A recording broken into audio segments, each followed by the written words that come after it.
Après le mariage, la jeune femme découvrit une vérité douloureuse. Son mari n'était pas celui qu'elle croyait. Il ne montrait ni amour ni sincérité. Il parlait beaucoup, mais ses actes étaient vides. Un jour, il lui proposa un voyage. Elle pensa que ce serait ensemble, mais finalement, c'est lui seul qui partit. Les jours passèrent, puis les semaines, et il ne revint pas. Un homme du quartier, connu pour ses mensonges, frappa à sa porte. Il tenait des papiers dans ses mains. « Ton mari est mort », dit-il froidement. Elle resta sans voix. On lui proposa alors d'organiser les funérailles, de laver le corps comme le veut la coutume. Mais elle répondit d'une voix ferme. « Non, je préfère qu'il reste comme ça. » 2 jours plus tard, contre toute attente, son mari réapparut, vivant, fatigué, couvert de poussière.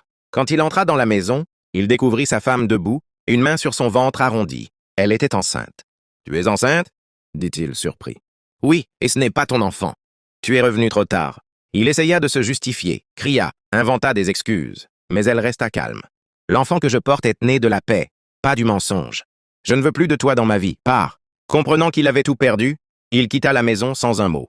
Quelques mois plus tard, elle donna naissance à une petite fille. Elle l'appela Noura, ce qui signifie « la lumière ». Cet enfant était né dans l'obscurité du mensonge, mais elle brillait comme un nouvel espoir. La mère